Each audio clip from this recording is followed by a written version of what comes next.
Hey there, and welcome to the Deep Dive. This is where we take your questions, grab a whole stack of sources, and, well, we dig deep to find those surprising, really insightful nuggets of knowledge. Today, we're tackling something pretty much everyone feels a bit guilty about: stretching.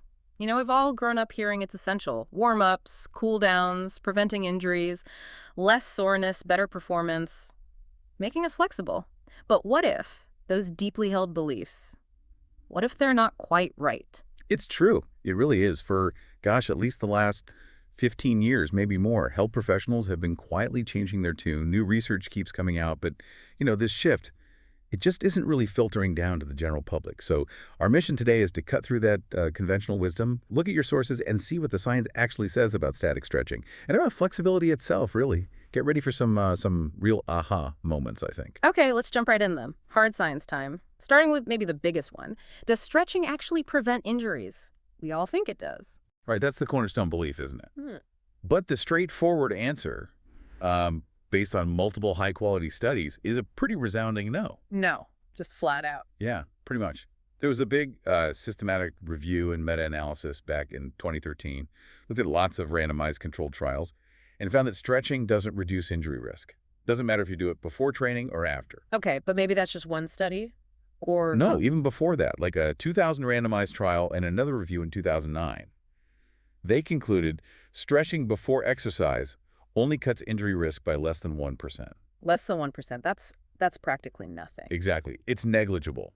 I mean, to put that into perspective, the average athlete, they'd need to stretch continuously for something like 23 years just to prevent one injury. 23 years. Yeah, so definitely not worth it just for that purpose. It's just not what it's cracked up to be for injury prevention. Wow, okay. That's a huge revelation right there. So forget injury prevention. What about muscle soreness? That post-workout ache. Does static stretching help with that? Another big one. And again, the science says no. Really? Not even a little bit. Well, technically, a tiny, tiny bit. A systematic review from 2002 concluded stretching before or after exercise doesn't really protect you from muscle soreness. It found it might reduce soreness by less than 2%, which is, well, trivially small. The review itself actually said, quote, most athletes will consider effects of this magnitude too small to make stretching to prevent later muscle soreness worthwhile. So no injury prevention, basically no help for soreness. This is really shaking things up, but surely stretching makes you more flexible? I mean, it's in the name. That has to be true, right? This one is also largely a no. No, at least for the way most people actually do it. How can that be? Okay, so there is moderate evidence, like from that 2002 review again, that stretching can increase flexibility. But, and this is a big but, the way it works has been studied a lot. To get a real lasting improvement in what scientists call muscle compliance, basically making the muscle truly more pliable, the total time you spend stretching needs to be at least 5 minutes per muscle group. 5 minutes per muscle?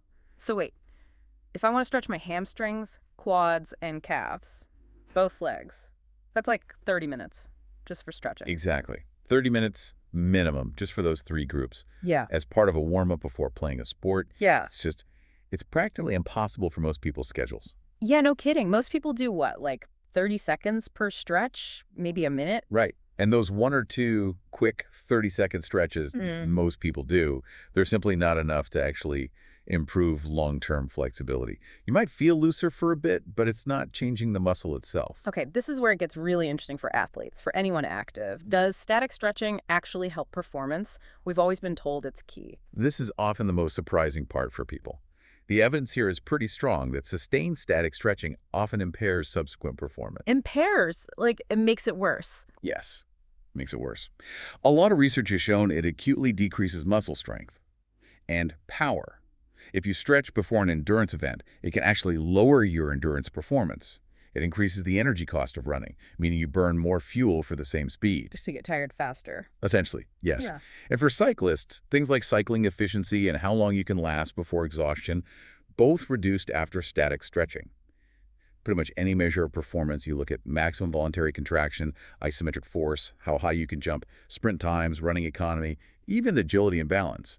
They're generally made worse by static stretching beforehand. That's incredible. So the advice should be? Well, a big review back in 2011 logically recommended that, quote, prolonged static stretching not be performed prior to a high-level or competitive athletic or training performance. Basically, don't do it right before you need to perform well. This really is challenging some fundamental beliefs. Okay, moving beyond just the act of stretching. One of your sources, James Nusso, makes this much broader argument. He actually suggests we should think about retiring flexibility as a major component of physical fitness altogether. Can you unpack that for us? That sounds radical. It does sound radical, doesn't it? But it's a well-reasoned argument. Flexibility, just by definition, is about the intrinsic properties of your tissues, determining how far your joints can move without injury, your range of motion, or ROM. Nusso's paper, which came out in Sports Medicine in 2020, basically argues that flexibility, and therefore static stretching, should be de-emphasized for most people. And what's really fascinating is the history here. Tests for flexibility, they've been around since the early 1900s. The sit and reach test, the one everyone knows, created in 1952, and it quickly became part of national fitness tests, like this benchmark of being fit. Right, I remember doing that in school. So it has this long official history in how we measure fitness. Exactly. And even today, huge organizations like the American College of Sports Medicine, the ACSM, and the Department of Health and Human Services, they still list flexibility as a major component of fitness, right up there with body composition, cardio endurance, and muscle strength. They even recommend static stretching for it. And surveys show like 80% of personal trainers are still prescribing it regularly. It's really embedded in the system. So deep institutional backing, but Nusso says, hold on, maybe it shouldn't be a major component. Why? What's the core argument against it being so central? Well, he systematically goes through the evidence and shows that flexibility just doesn't have strong predictive power or relevance for key health and performance outcomes, especially when you compare it to those other major components. Okay, like what? Give us some examples. Sure. Listing mortality, big Yeah. one, right? Flexibility measured by sit and reach. It's not predictive of all-cause mortality. It doesn't tell us much about how long you might live, whereas body composition, cardiovascular fitness, muscle endurance, muscle strength, they all are predictive. They reflect deeper aspects of your health. That's a huge difference. So being bendy doesn't mean you'll live longer, unlike being strong or having good cardio. Pretty much. Then look at aging and function. Yes, flexibility tends to decrease as we age, but unlike muscle strength, it does not predict falls in older adults.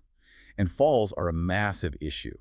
Flexibility might correlate a bit with being able to do daily tasks, activities of daily living, ADLs, or with gait, but muscle strength. It consistently shows stronger correlations with those things, and strength predicts your ability to perform ADLs later in life much better. So for staying independent and avoiding falls as we get older, strength seems way more important than flexibility. The evidence points that way, yes. Then there's injury and pain, sit and reach scores. They generally do not predict future low back pain or hamstring injuries or general lower limb pain in adults or athletes. Which is totally counter to what many people believe, especially about back pain. Right. And actually, it gets more complicated. Sometimes having high levels of flexibility being hypermobile might actually increase injury risk. We see this in dancers, maybe some soccer players. There was even a study on male military cadets where both the least flexible and the most flexible guys had higher rates of lower limb injury. Suggests maybe there's a sweet spot in the middle. Interesting. So more flexible isn't always better and might even be worse sometimes. Exactly. And finally, occupational performance.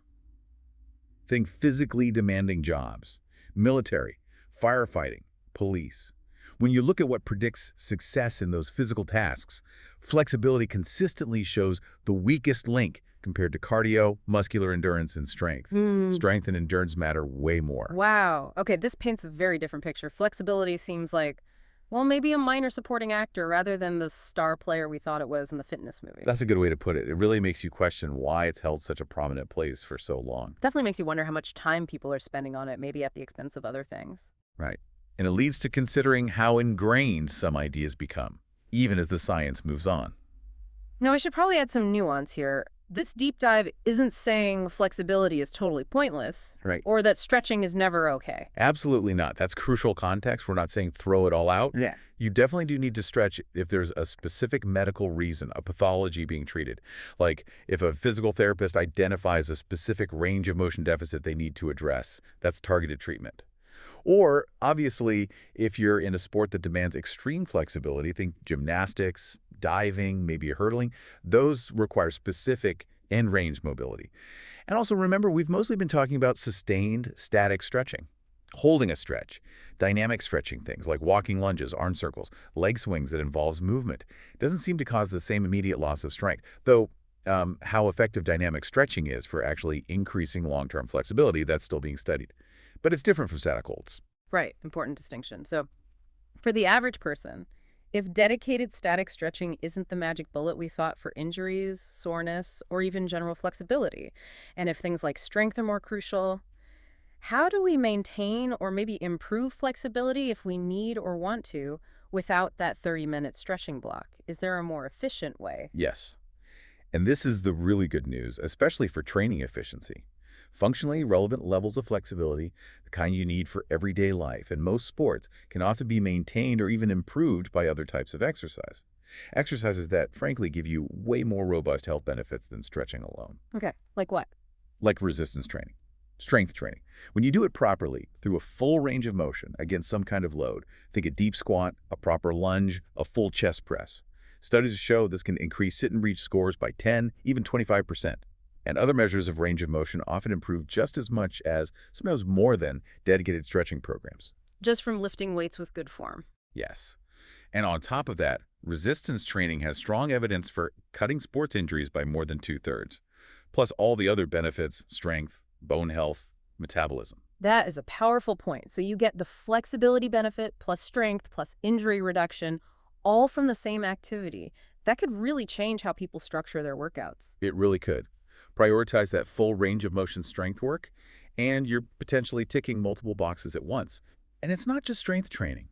Even regular aerobic exercise, consistent cardio over, say, 10 to 24 weeks, can boost sit and reach scores by 10 to 17%. Just from running or cycling. Yeah, think about it. Those activities naturally move your joints through a decent range. It contributes without needing specific, long static holds. That's fantastic news for efficiency. Get your flexibility, plus cardio health, plus strength benefits.